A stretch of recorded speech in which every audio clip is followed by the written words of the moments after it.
What's up, ADHD Rewired listeners? Our fall registration kickoff event is happening this week on Thursday, August 17th at 12 p.m. Pacific, 3 p.m. Eastern. This is the only registration event for this fall where we're going to be giving $800 off select sections. Go to coachingrewired.com for more info and to get your name added to our fall interest list. And if you are wondering what group coaching can do for you and what our coaching and accountability groups are all about, go to coachingrewired.com.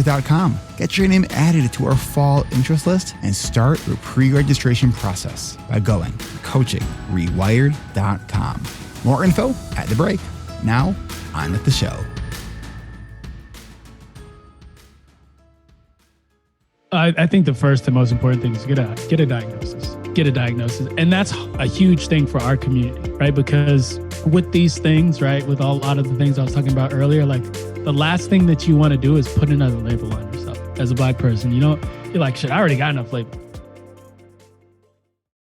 Welcome back to another episode of ADHD Rewired. Today's guest is Vernon T. Foster II. His name goes with the bio too, because I had to learn a new word that Vernon just taught me. So let's see how I do with this. Vernon is an author, podcaster, and self-proclaimed sommelier. How did I do? Pretty good? Yeah, you did good. You got it. All right. Sommelier of video marketing. He's passionate about sharing his experience as a Black man living with ADHD and creating community. Vernon, welcome to the podcast. Thanks for having me, Eric. Glad to be here, man. Glad to have you, and thanks for teaching me a new Scrabble word, which is, I guess, great. Defined as like PhD of winery or something like that. Indeed. All right. So tell me, who are you? Yeah, it's been quite the journey in figuring that out, and it's still a process. I would say that I'm just a guy trying to figure out this journey of ADHD, navigating life through the ups and downs, the wins, the losses, and the lessons, and just trying to, make my dent in the universe, as Steve Jobs once said. For the people who like him, for the people who don't, it's okay. But yeah, it's been quite the journey. I've had a lot of different jobs, been involved in a lot of different projects, and excited to come on and just talk to the audience today and see if there's any wisdom in my story or the things that I've been through that could help the people listening today. Awesome. So you were diagnosed just about a year ago, right? Yeah. Actually, it was 36. So it was about 2 years ago. Yeah, no. Okay. Yeah. You also shared with me during our initial conversation that you've maybe been fired from a couple jobs. Oh yeah, I've been fired from a lot of jobs. It's kind of like sad. I think there's 20 or something. It's crazy. It's a crazy amount.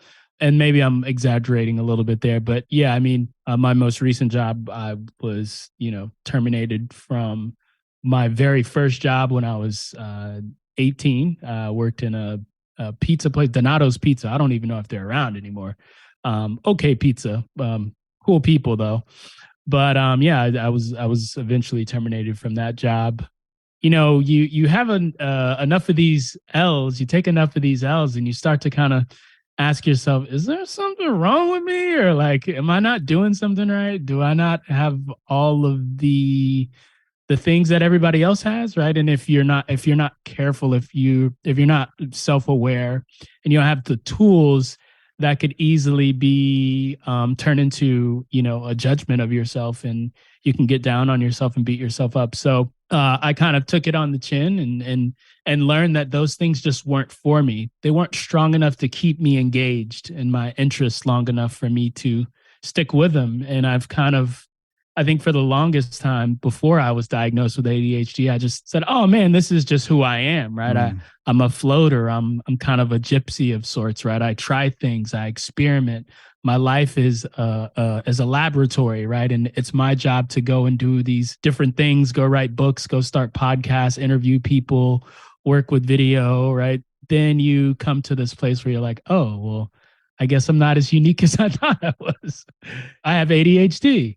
So what was it that sort of led you to ADHD? So funny story. I think there's always been like hints of it, but I never really connected the dots. but I'll jump back to kind of like earlier on where like people that are listening to those, I'll be like, of course, like they've probably had similar stories. So when I was in elementary school, when I was in the third grade, I went to public school. I was the kid who wouldn't shut up. I was like, I don't think they knew what to do with me, Eric. Like I would always kind of shout out of turn. I joke and say I had my own chair in the principal's office. I was the kid who was super hyper. Like I loved being outside. Being indoors felt restrictive.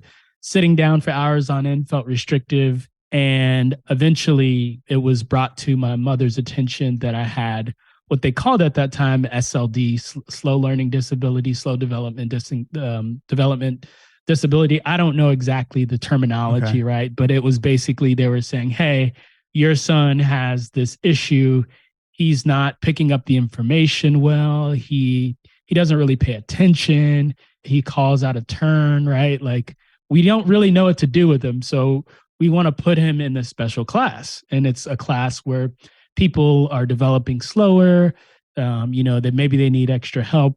And she was like, hell no, I ain't having that. Like black moms, they don't play around, like you talk about the kid, you trying to, like they weren't having it. Or she wasn't having that. So that was like kind of like an early telltale sign. I didn't know at the time, right? It was just like, I just thought that I was being transferred to a different school because it wasn't working out.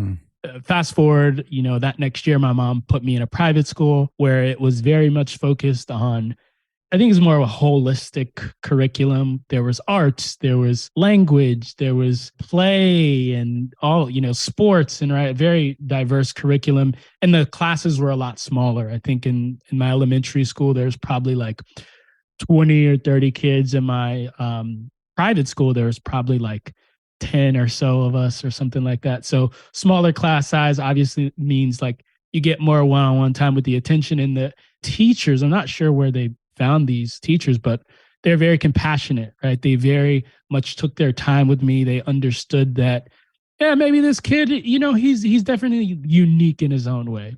So that was kind of like telltale sign early on.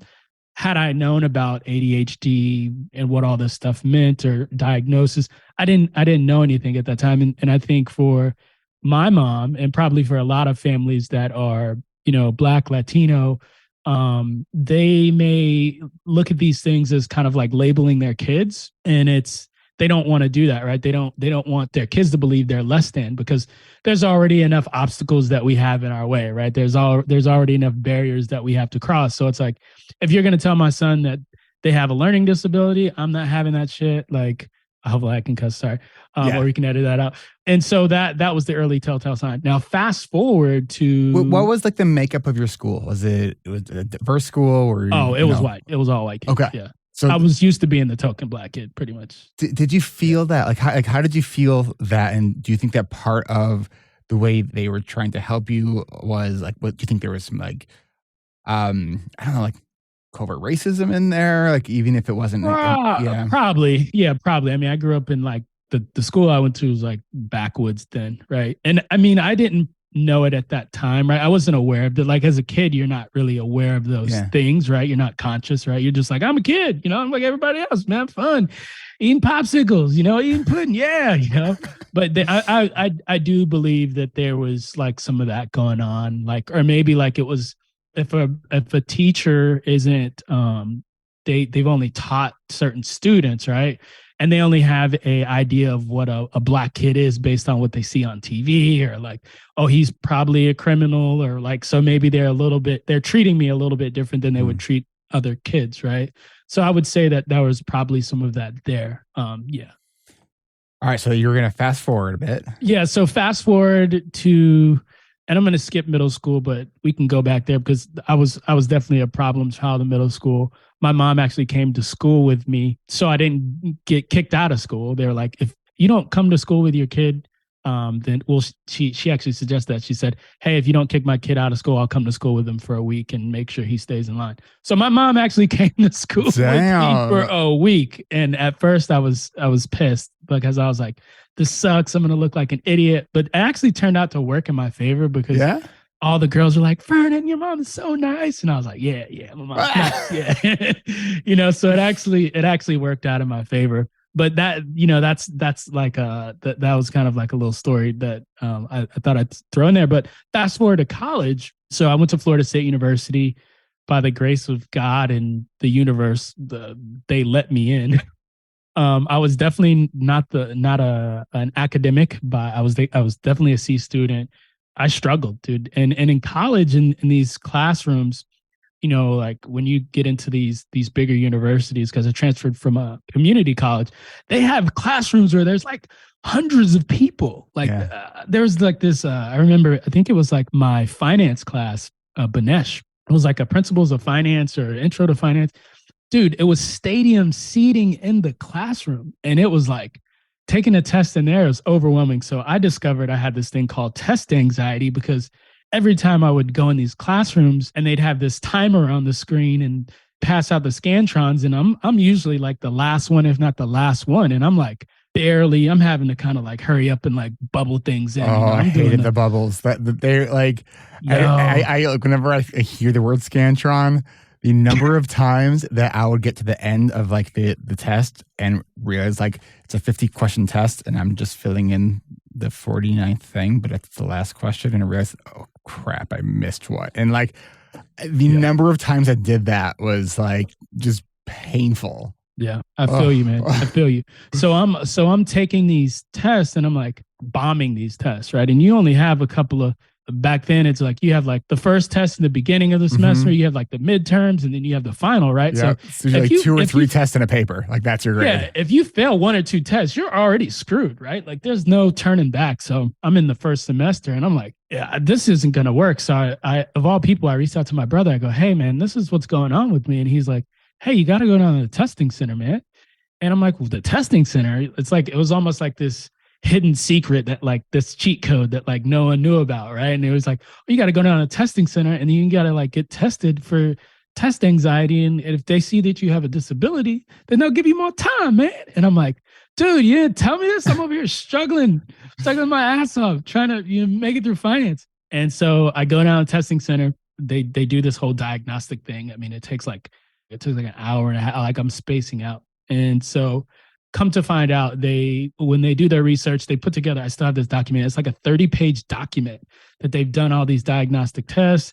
I had to do these, like I had to answer questions. I had to take a test. Basically, I had to do a test for them to do the test on me to get the result, for them to be like, all right, there's something that's not quite right with like how you like compute information, and therefore we're able to give you extended time. So that was like the cheat code, Super Mario Brothers, unlock.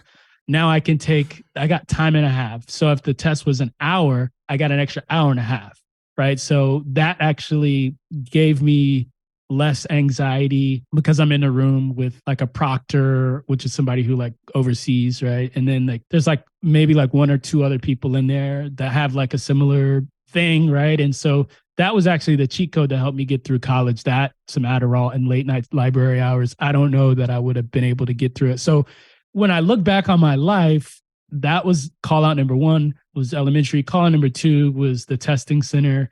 And call out number 3 was, I was 36. I was working in New York at this tech startup. I've been there in this role for probably, at that time, it was 2.5 years.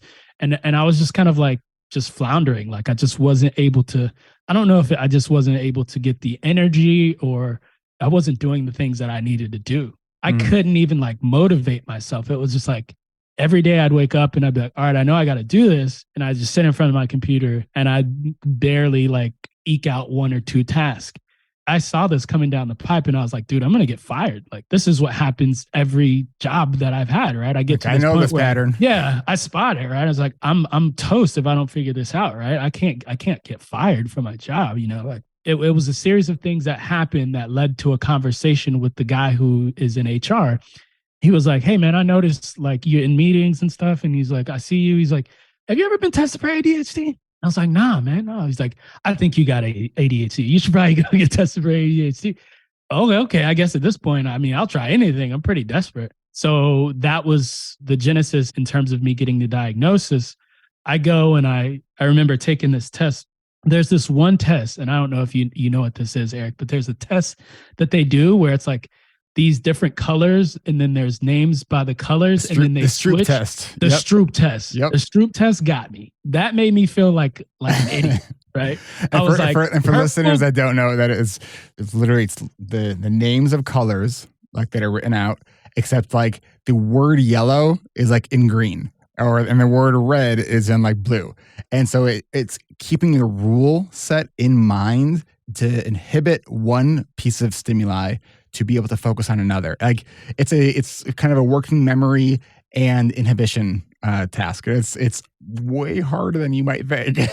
Dude, that broke me. That broke me. So she ends up doing all the tests, and then she does the analysis, and she sat down and she was like, how have you made it this far through life? It's so funny. Like, when I got my test in college, like the psychiatrist said almost the exact same words. Man. She was shocked. She was like, I don't know how you got to this point, but like, yeah, I have a lot of empathy for you. Like, she felt bad for me. Just felt like really bad, you know? Did you tell her that's because your mom went to school with you?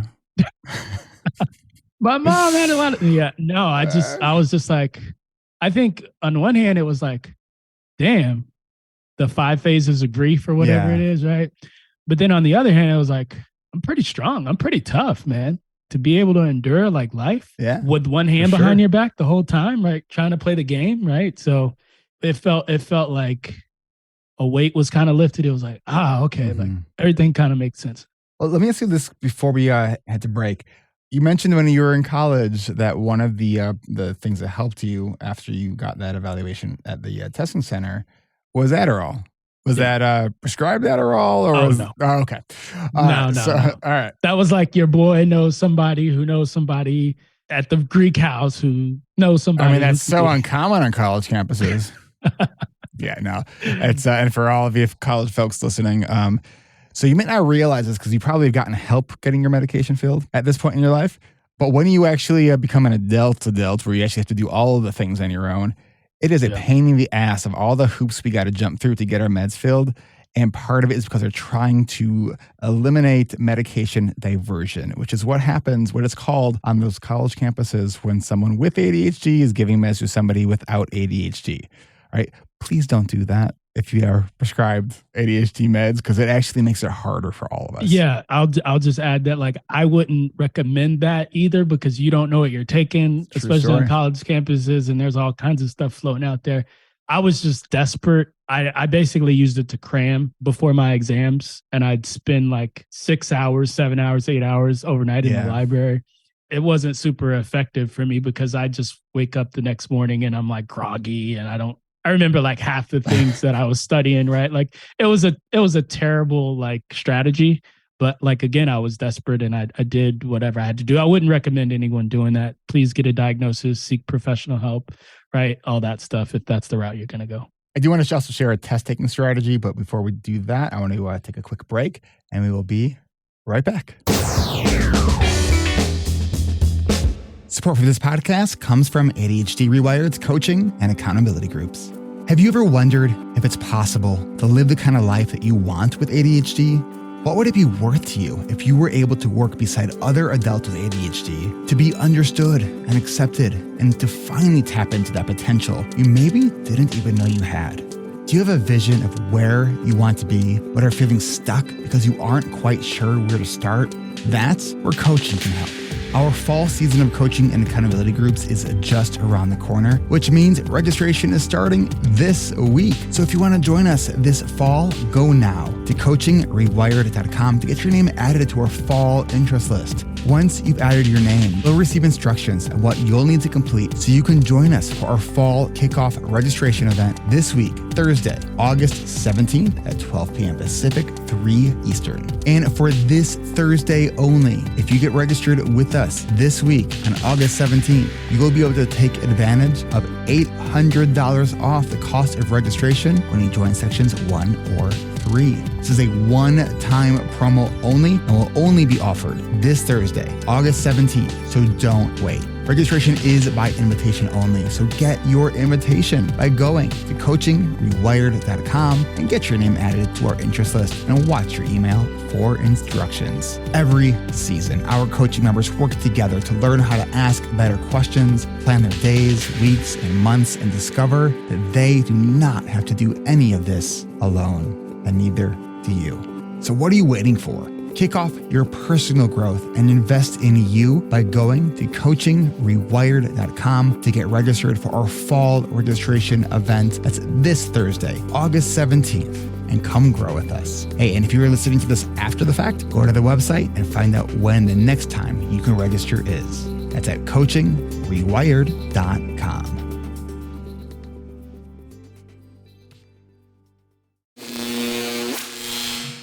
All right, we are back with Vernon Foster the second. I forgot your T. Vernon T. Foster the second. Don't forget the T. Can't forget the T. All right, I will dot my I's and cross my T's here. Okay, so I had said right before the break I wanted to share another test taking strategy. So when I was in college, I did have extended time for exams, the accommodations. And one of the things that I did to advocate for, because I realized that I didn't like taking tests in the testing center. Interesting. Because I wanted to be able to ask my professor a question, like if I needed like a clarification question. And of course, they would never actually like tell you the answer, but I've always been really good at reading body language.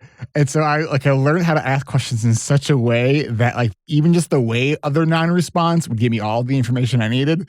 And so just if you're in that college phase right now and you're like, all right, I got to figure out these strategies that work for me, just something to consider, because that advocacy piece is such an important part of really owning and maximizing those accommodations. Okay. So where are we picking this up here now? So like in terms of the diagnosis, once I got the diagnosis, I was probably a day late and a dollar short because I actually ended up losing that gig. And I felt a certain type of way about it, right? I advocated for myself. I really, what I was proud of is that I advocated for myself being in a new role, actually designed my own role and took it to the HR team and took it to my direct report. And they were like, in the history of ever being in HR, I've never seen someone create their own role. So I was like, here's what I need to do for this company. I need to basically be the front man. I need to be the spokesperson. I need to go on podcasts. I need to be doing video. It was basically everything that I was like extremely good at and like didn't take a lot of energy. Like it just felt natural. But they were like, no, we're not going to let you do that. So that's kind of how that chapter ended. And then fast forward to like after that, right? Part of me healing and from this journey is like, I just kind of like did a deep dive into ADHD, found your podcast, found Renee's podcast. Mm-hmm. She has a really dope podcast. So she's great. And so as I started to do some more digging, I found this study that, and I think this is something that we talked about in the preview. And it was like, I don't know if it's a longitudinal or that's the right name for it, but basically they did a study and they basically found that African American children were 69% less likely and Latino children were 50% less likely to receive an ADHD diagnosis by the time they reached the 8th grade. So for me, that was kind of like, I was like, man, like, wow, I think that was when I realized that I needed to write this book, right? That was when I realized I was like, somebody's got to be talking about this shit, dude. Like, it's super important I can't believe that no one's talking about this stuff. I can tell you're a storyteller, so I want to ask you a question in this way. So when you first read that, if you can create almost like a metaphor, when you read that stat, what was that like for you? It was like, I was pissed. I was pissed off. Pissed off how? Say more. I was like, why didn't anyone tell me this shit? Like, my whole life could have been different. You know, I try not to be a coulda, woulda, shoulda like guy, but like, it kind of made me think about like, what would my life be like? Right? Like, would I be further along? Would I have more of the things that I wanted? Would I be less judgmental? Would I be in therapy less? You know, it felt like a gut punch. Like a gut punch. Yeah. Because whenever I think there's starting to be a slow sea change. I wouldn't say it's it's not a tidal wave, but like I remember when I first started going to the ADHD conferences, 11, I think 12 years ago now, and I was just and it's actually true with I think all mental health conferences that I've been to. Like Yeah. it's a sea of white people, and I'm just like, what the hell? Like why? And so I always like really appreciate non-white people coming out to talk about stuff around mental health because it's like people need to hear their voice. So first of all, thank you for doing that. I just so curious as to the journey for you as a Black man diagnosed later with ADHD. Like, how has that factor been, and what do you think is maybe not understood by most people? Um, I can't speak for every Black person, right? Or, but I can't speak for myself, and I'm sure there may be Black men out there that feel the way I do, but and I think I don't remember the interview or the woman that I heard, one of your podcast episodes I was listening to, but like I think she said it very succinctly, and it was like you can't be Black and Mm. right. You can't be Black and have ADHD. You can't be Black and have a mental illness or a disability, right? Because the world is already against you. The odds are already stacked against you, right? Like I'm supposed to be in jail or dead by the time I'm 18 years old, right? Statistically, or in a gang or something like that, right? That wasn't my fate, right? I had probably more resources and access to things that other people who look like me didn't have, right? So in many ways, I would say I'm probably more from a privileged side of the spectrum. But there is still challenges, right? That like Black men have to face every single day, right? And then you compound that with racial injustice, you family obligations, and then you stack ADHD on top of that. Like it's just like it's a lot. Mm. It's a lot. I'm only scratching the surface, and I'm still navigating my journey trying to figure it out. But the thing I wish I had was somebody to be like, hey, the gentleman in my HR department to be like, hey, like just go get a diagnosis, dude. Like spend a couple $100. Like just go get it'll make your life easier. Easier in quotes, right? Because it doesn't change the fact that I still have to walk out my door as a Black man. I still have to live in America as a Black man. I still have to get in my car and drive, right? Like those are things that are never going to change, right? But I think with something like this, like the more that I'm aware of like how, and ADHD from my standpoint affects every aspect of my life. It's not just work. It's my relationships, it's work, it's my finances, it's everything. And so it's full spectrum. So the more that I have an understanding of where these things like RSD, right, come in to the picture, maybe it helps me equip me to navigate life a little bit easier, in quotes, than if I didn't know, right? Mm. Because I already have all these strikes against me, and that makes life hard as shit, right? Just right. And I'm not asking for sympathy. I'm just stating facts. The facts are the facts. Yeah. But it does, even with all of those things, the more that I've understood about my health, business, finances, like the more I've done the homework, the more I've done the work, as they like to say, the more I've started to understand how I can navigate these things a little bit better in life. And I think that that's the best gift that we can give somebody, right? Just helping them maybe see a different perspective, helping them tap into some tools that maybe they didn't have or didn't have access to. Mm. I definitely do agree with you that the idea that ADHD permeates every aspect of life is something that's annoyed me when someone says, no, not everything is about your ADHD. I'm like, well, actually, yeah, it can't kind of separate like how I show up in the world and having ADHD. So kind of everything is related to the ADHD. Yeah. So Do you think that there's certain aspects for you of being a Black man and having to navigate the world with something that is very visible and navigating the world through something that is invisible, like ADHD? How does one affect the other for you? If the way I envision it, if the way it shows up for me is that it affects all aspects of my life, and then there's this layer that society has placed on top of me because of how I look, right? It's going to make it even that much more challenging, right? In the case with work, right? Let's take that for example. If I can't find an opportunity, right? This is probably why I'm an entrepreneur, right? If I can't figure out how to make money working for a company because I can't stay engaged in my work and I have to resort to street life or other alternatives of making money, under the table or right, like shady stuff, that's never been my journey. But I know that that's a real possibility for somebody.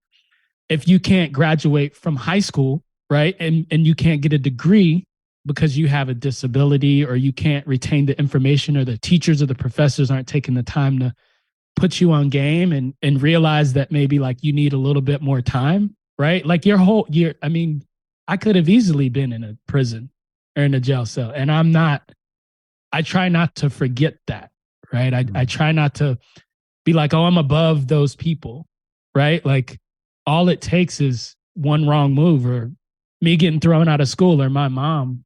I grew up in a single family household, right? My father, he wasn't a street guy or he passed away. He's a hero. He died in the military, right? But these are things that like, I mean, you single parent household, ADHD, if I would have grown up in a different community, my life could have looked completely different. So I'm blessed to have had the resources, the opportunities that I have, right? But I'm not going to sit here and pretend that like these things don't exist. And it's not a reality for a lot of people who look like me. Yeah. A lot of people who look like me don't get extra time on the test. A lot of people who look like me don't go to college. They don't have mentors. They don't have people pouring in. They don't get the right books. They don't get access to entrepreneurship and business grants and opportunities. And so how do we level the playing field? How do we become better stewards of the gifts and the opportunities that we have to show other people that it's possible, to invest in other people, to invest that time in our youth, our communities, people that don't look like us, people that maybe we disagree with, people that may be on the blue team or the red team, right? Because it's all about teams now. I think that's important. And I think it's beyond like a check, right? Like I think it's something that we all should strive to do in our lives because the world isn't fair, right? Life isn't fair. We live in a world where I think in the Western society, at least in the US, I've had the gift to be able to travel and go to different countries in Central America, Asia, right? And we have it pretty good in America, but I don't think a lot of people like to spread that around. There's a lot of hoarding. There's a lot of hoarding of knowledge. There's a lot of hoarding of information, wealth, right? But what we're doing is we're perpetuating that cycle. We're keeping this, and maybe it's intentional, but for me, it's like, how do I take what I've learned, package that up in a way where it can support somebody else and not need anything in return? If I get something, great, cool. Like if I make a bunch of money and I'm rich, like that's great, right? But that's not my intention. My intention is to realize that like I have these things, these gifts, these lessons, and it's my duty to be a steward of those things to help support other people that look like me, people that also don't look like me, to have this conversation with you, right? Like if I was closed off and said, oh, like I don't, people that don't look like me, they ain't on my team. I don't talk to those people, right? Like I'm perpetuating the cycle, right? Because of this conversation, somebody's going to be able to listen to this and be like, yo, I connect with Vernon. Like I resonate. I may not resonate with Eric because he doesn't look like me, but had Vernon not had that conversation, I wouldn't be able to, listen to the podcast. So I think it's important. I think it's really important that we kind of take a step back and see like, maybe I do have a lot of privilege, right? Maybe I do have a lot of things that I've been given that maybe I didn't have to work too hard for, right? Or like I had both parents in the household. That's kind of like a leg up, right? Like my parents helped me get a loan that like for my first home. Like that's kind of a leg up, right? Like a lot of people don't like to maybe talk about those things because it's like the flex doesn't look as good if like you got support, right? But from where I sit, everybody needs support, even me. So, well, I agree with that, and thank you for that. Let's take a one more quick break here.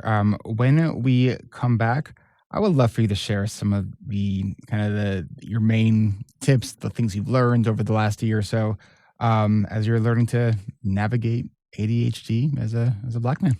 Sure.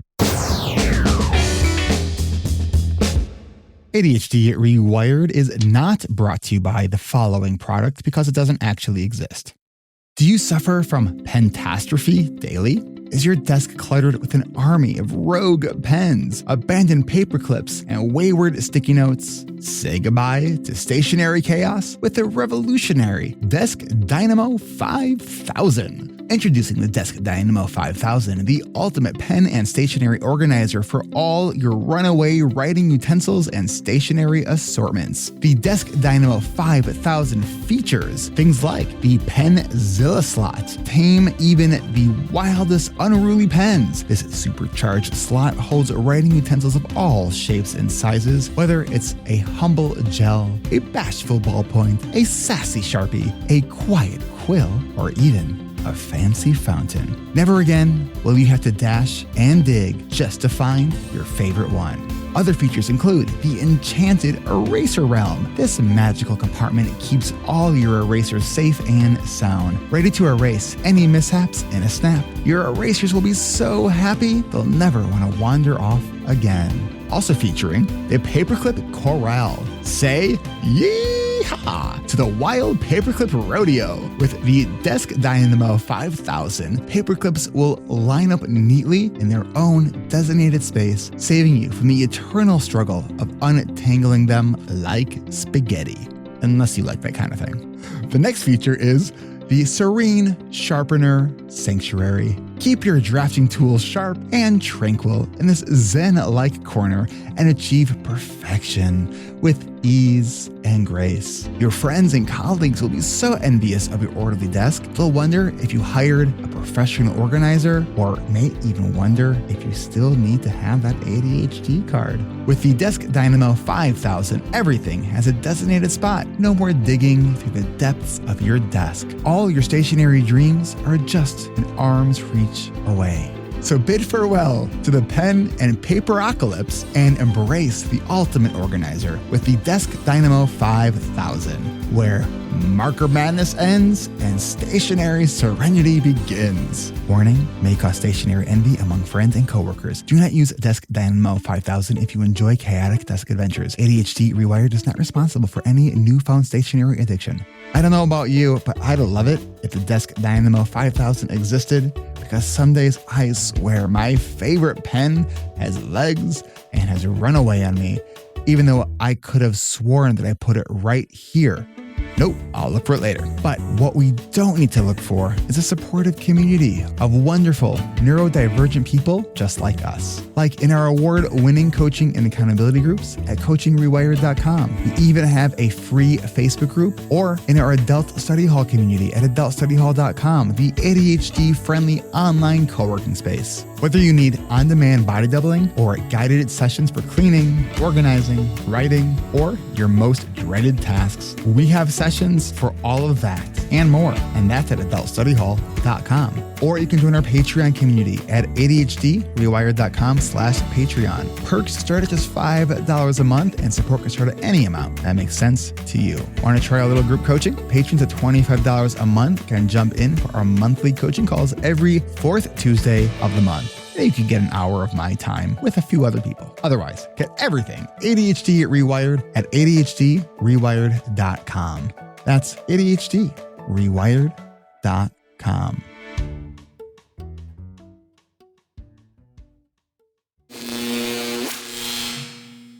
All right, we are back with Vernon T. Foster the second. You have the T this time. You got the T. I like that. It's regal. It's regal. It's great. All right. So you you've written some stuff about ADHD and ADHD Sure. and being Black. And what are some of the tips that you would want to share, especially like, for all listeners, but also especially for listeners who are Black? Yeah. Yeah. Why don't you share your wisdom? I think the first and most important thing is get a diagnosis. Get a diagnosis. And that's a huge thing for our community, right? Because with these things, right, with a lot of the things I was talking about earlier, like the last thing that you want to do is put another label on yourself, right? As a Black person, I don't need any more labels, right? I'm just trying to make it. I'm just trying to survive, right? So like to be able to, this is a big step, right? And it may take therapy. It may take leaning on a friend. It may take listening to some podcasts and to understand that you're not alone. But I think that's like the unlock. That's like the lead domino, because once you can get the diagnosis, it opens up a lot of different things. So I would say number one would be get the diagnosis. How do you get past that first domino though? Because I think there's, for good reason, I know a lot of people in the Black community who don't trust, especially psychiatry, and for good reason, based on the history in this country of what has been done to Black people in the 50s. I mean, there was sterilization. Like, there's legit like cause for concern. How do we get beyond that? Yeah. I think everybody will have their own like motivator. Mine was pain. Right? It was like, how many more jobs are you going to get fired from? Like you got to figure this shit out, Vernon. You're 36, life's coming, like you don't have kids yet. You're not married yet, but you will be. Like, do you want to be trying to figure this shit out while you're, having to juggle all that? And in a sense, I'm still going to be like working on it. It's always going to be a work in progress. We're always going to be a work in progress. But yeah, exactly. But it's the keystone, and it's going to be different for everybody. That was what it was for me. I can't sit here and tell you what it's going to be for other people. But for me, pain is a great motivator, right? Like, it's like, I needed to put a Band-Aid on it. I needed to like heal the pain, right? And for me, it was like, all right, I've done everything else. I've tried it my way. That's clearly not working. I guess I just got to get a diagnosis, even if that makes me feel like shit. And I feel like I'm putting another label on myself. And I feel like it's a cop-out, or I feel like it's an excuse that I'm making for why I don't have the things that I have. I had to own all those things and just be like, yeah, and I'm still going to get the diagnosis. So I'd say that's number one. All right. What's number two? Number two is to tap into the tools.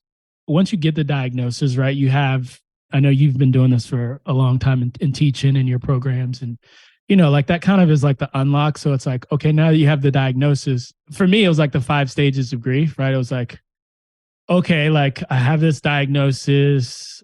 Yeah, okay, like I'm kind of sad about it. I think about like the gut punch that I told you about, like what if my life would have looked differently. Yeah. And then it was like, nah, man, these people are wrong, man. How have I been able to get this far without, having a diagnosis? I don't need medication. I don't need, right? The ego kind of kicked back in a little bit, right? The ego was like, you can tell them they're wrong, right? And then it was just like, oh shit, okay, like I have ADHD. I can accept that. It's a diagnosis. It's not a death sentence, right? Like my life isn't over. And there are people who've like worked through this, and that I can find, that coaches and mentors, and I can lean on professionals, podcasts, I can educate myself, right? So that's like the tools, right? Like exercise, eating. For me, mindfulness and emotional intelligence have been huge for me, right? Like RSD, which is rejection sensitivity dysphoria. I think which is not like technically a medical. William Dotson is a psychologist who came up with this term, and there's some controversy around it. Sure. But I do think the idea of rejection sensitivity, just as that experience, sure, I think that is something that is very, very valid to talk about, because and I think one of the reasons why it almost gets confused, people think that it is an actual valid medical diagnosis, I think is because of when the information about this started coming out, so many people in the ADHD community related so strongly to this. But if you go to a lot of different doctors and you bring this up, they're gonna be like, "What are you talking about?" Like they'll have no idea. Yeah. So for me, like the emotional intelligence, and it's really just understanding how you, as a human, emotionally, like what's going on with you, right? going to school, it's getting the PhD, the MBA on like your emotionals, and being able to understand like how to regulate those things, right? Because I know for me, I'm a super emotional person. I always have been. I was called a crybaby a lot when I was growing up, right? Like I lead with my heart on my sleeve. And so that is very noble at times. And at times that can get me in trouble, right? And then I can be very defensive, confrontation, right? So, like, the more that I can understand when I'm being triggered by something, or when I'm feeling off, or when I need to do some yoga, or when I need to go exercise, or when something doesn't feel right, I can step back, right? It gives me the power back. I'm not being ruled by my emotions and on this roller coaster of going up and down, or on the extreme of that, being reactionary to something that comes up, right? It's like I'm coming from a place of neutral. I'm the observer of my emotions. My emotions don't rule me. I'm in control, right? Doesn't mean I don't experience those things. Doesn't mean that I don't get pissed off or annoyed, or like I don't yell, or like I'm this Buddha like woosah dude, right? It's like I still have those emotions. The difference is I'm aware of those emotions and when they come up. So like that's when I say the tools, it's EQ, it's understanding what's out there. It could be meditation, it could be yoga. I don't know what it is for other people. I know it is for me, right? So you meditate regularly? I try to. I did this morning. I try to, but I'm not really good at it. That's not true. I wouldn't say that I'm not good at it. I would say that consistently keeping it as a practice hasn't been as easy as, say, yoga or working out or running. I love running right now because it's just, I feel like I'm clear. I feel like energetically my body, it gets my body in motion, and then allows me to transfer that energy, this may sound weird, into my work. It doesn't sound weird at all. And I think it's also important to know that like mindfulness meditation does not need to just be sitting and watching your breath. You can absolutely engage in mindfulness meditation while running. Yeah. Like when I used to do a lot of mountain biking, like where if I lose my focus, like I'm going to be in a world of hurt. Right. Yeah. And so you have to be so present to what you're doing in all parts of your body and what your balance is. It's this very specific type of body awareness that when I used to do mountain biking, where I would feel very centered sort of in my hips. And like, cause I knew like that's sort of where my balance needed to really, really be. And so I was always like sort of in my body thinking in that space, which like kind of just helped to block everything else out. It's also why I now ride motorcycles. I know like I'm on a machine that could easily kill myself if I don't pay attention to what the hell I'm doing. Yeah. There's lots of ways we can practice mindfulness without having to just sit and watch our breath. That's a good call out. And I think a lot of people get lost in like the mindfulness meditation piece because they're like, oh, I can't sit here for 5 minutes. And it's like, you could walk. Walking is a form of meditation. Really? Yeah, it is. Right. And I think that's the key, is that whatever I'm doing, it requires a lot of presence. Yeah. And sometimes, or most times in my work, with what I'm doing, I don't experience that same presence. I'm not as locked in. And so it recalibrates me to be like, this is what it feels like to lock in on something. How can you transfer this energy, this mindset, this focus into your podcast or into your client work? And so that for me is like one of the tools. What are some of the other tools? I think support is a big one. Support from family and community. And this isn't necessarily a tool, but I think this is something that supported me. It's like, if you it's really hard to do this alone. Mm-hmm. I think with any diagnosis or with anything in life, but I think especially with like ADHD, because I think the tendency that I've seen is like for people to be like, oh, well, everybody has ADHD, right? Or like slick comments like that. Yeah. That person may not, they may have ADHD, they may not. More than likely, they probably don't. Or what's your response when someone says that? I kind of like, just like, you're an idiot, you know, like you don't, or it's like, you can't really speak for, like, it's insensitive, right? And I shouldn't call them an idiot, but like, the reply lacks empathy. Yeah. And it could be because they don't understand, right? It could be, oh, well, like, I never knew that it was like that, that you have to like always like be looking out, like when you, a cop is behind you when you're driving down the car in your rearview mirror, right? Like some people just may not ever experience it, so they have no clue, right? So they're oblivious. And I think that's maybe where those kinds of comments come from, which goes to my point of like why supporting communities is vital, because there are going to be people that you need to be with on the journey that are experiencing the same thing to you, that can relate to what you're going through.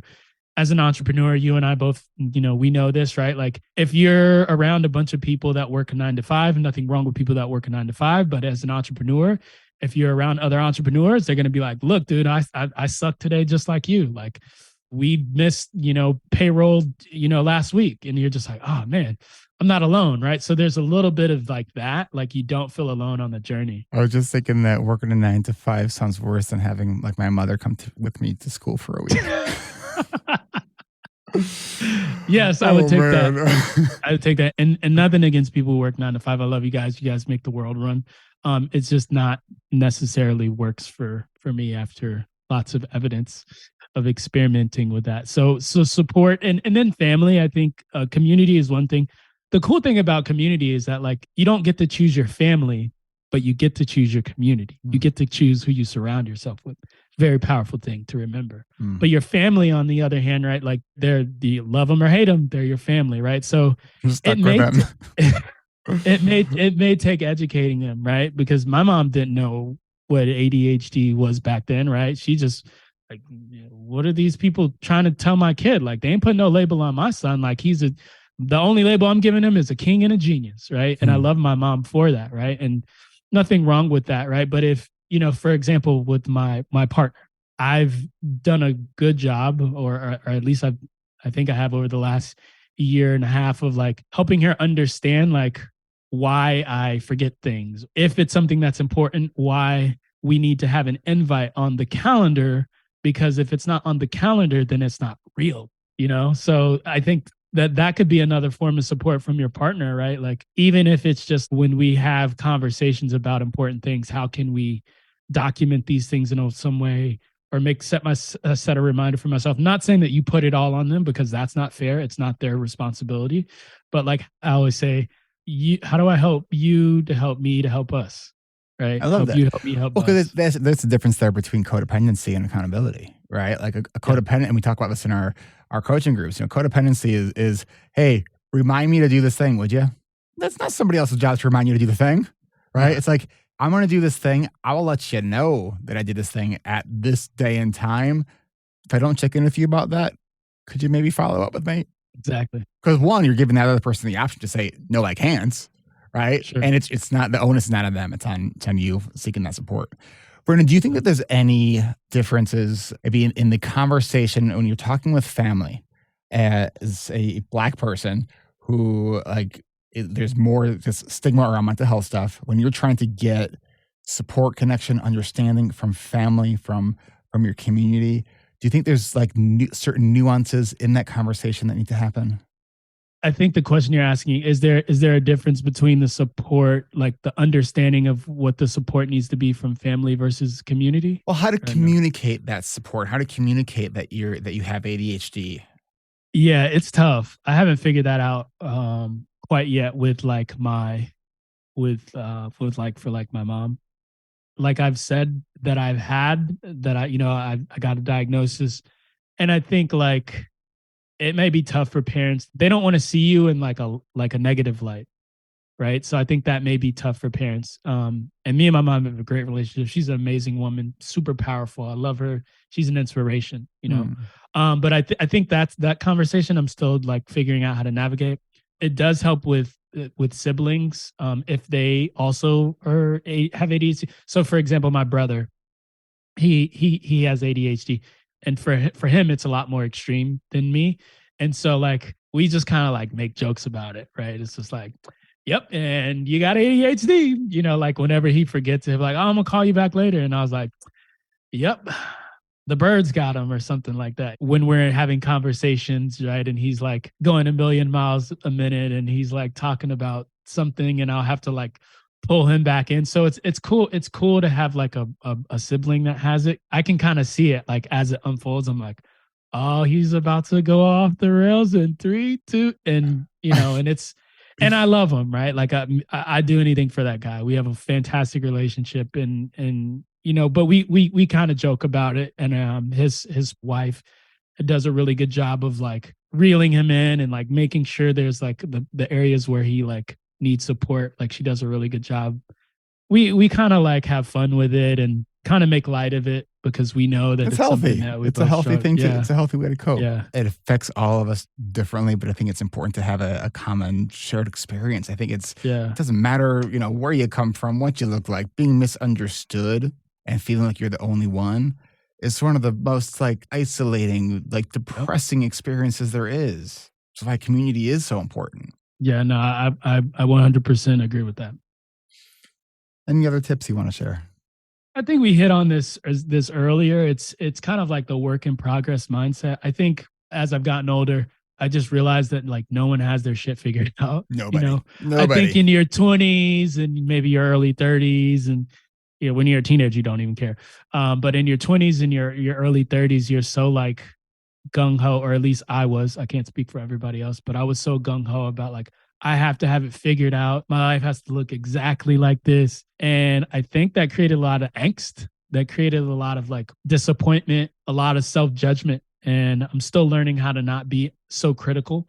Doesn't mean I don't hold myself accountable and I hold myself in high regard and things like that. But just understanding that, like a good friend of mine and mentor, Tony Grebmeyer, he always says, there's nowhere to get to. Right. And sometimes I hear that voice in my head because it's true. Right. It's like, we're super ambitious. We have businesses, we have goals, we have dreams, we have projects, we all these things we want to launch, right? And like we have a vision of what we want them to look like. And sometimes the reality doesn't line up with the expectation. And so if you are just so attached to what it needs to look like, that can create issues, right? At least it has for me. And so letting go of the outcome, focus on the process. Yeah. And that's where like the work in progress is just like a construction site, right? Like think of your life as like this ongoing construction project. Like it's never going to be finished. And even if it does get finished, right? Like you're going to probably be like, I want to go and do something else over here now, right? Because that's human nature. Like we always want to create and we're on to the next thing, right? It's why we built airplanes. It's why we go to outer space. It's why we sail across the world. It's like we have this innate desire to, especially ADHDers, we want to do the next thing and create right. And so if you are fixated on everything looking a certain way, then you may just be setting yourself up for disappointment. So that's just a thing that I kind of just let people know is that just to be aware of. I've been enjoying this conversation so much so that I kind of lost track of time a little bit. So hopefully y'all are still with us. Vernon T. Foster II, the website, ADHDblack.com. Yep. Any final thoughts or places you want people to reach out to you at? Yeah, so you can find all my information there, ADHDblack.com. And yeah, I would just say like, get support. You don't have to do this crap alone. You're not like weird or there's nothing wrong with you, right? Like you're a unique individual. You have gifts to give to the world and like embrace that, right? Like part of owning your ADHD and getting the diagnosis is part of that path to like embracing who you are and all of the things that you love or maybe don't like, right? It's the process. Well, Vernon, the only thing I would disagree with you on right here is when you said that you're not weird. I would say embrace your weird because I think we're all a little bit weird here. So that's true. It just takes more executive function to try to be something we're not. Yeah. And interestingly enough, I had a conversation with a friend yesterday, not yesterday, a couple days ago. And he was like, what's crazy is like the more I've leaned into my uniqueness, as you define it as weirdness, who I am, the more opportunities have just started to like show up for me. It seems counterintuitive, but I agree with you. Embrace that weirdness because that's the thing that separates you from the sea of sameness, right? And who wants to be like the blob, right? The people that we're drawn to, the people that we're magnetized to, the celebrities, the athletes, the entertainers, the authors, they're different, right? And so I agree with you there. Own that.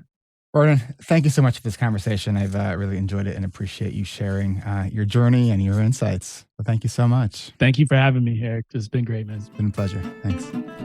This is Eric Tivers. Thank you for listening, and congratulations for making it to the end. ADHD Rewired is more than just a podcast. We are a community focused on learning, growing, and connection. The website is ADHDrewired.com. You can find time-stamped summaries and additional resources for each episode. Apply to join our free and secret Facebook community. Learn more about our award-winning intensive online video-based coaching and accountability groups. Join the Adult Study Hall virtual co-working membership community. Find all the other podcasts on the ADHD Rewired Podcast Network. Sign up for my email newsletter to get exclusive content that you won't hear anywhere else. And use the search tool to find episodes on specific topics. You can do all of this at ADHDrewired.com. While you're there, click on the Patreon button. If you are a regular listener, consider making a monthly contribution by becoming a patron. If you are able to financially support my work, it would mean a lot. This show is free to you, the listener, but it's not free to produce. Plus, patrons get cool perks like ad-free episodes and access to recordings of coaching calls, and $25 a month patrons can join me once a month for a group coaching call. You can follow me on Twitter at Eric Tivers. You can like our Facebook page at facebook.com/ADHD Rewired. If you're a coach, therapist, or related professional, connect with me on LinkedIn at linkedin.com/Eric Tivers. Subscribe to ADHD Rewired on YouTube to see selective interviews and other videos I've made. Podcasts change lives. You can make a difference in someone's life by spreading the word about this podcast.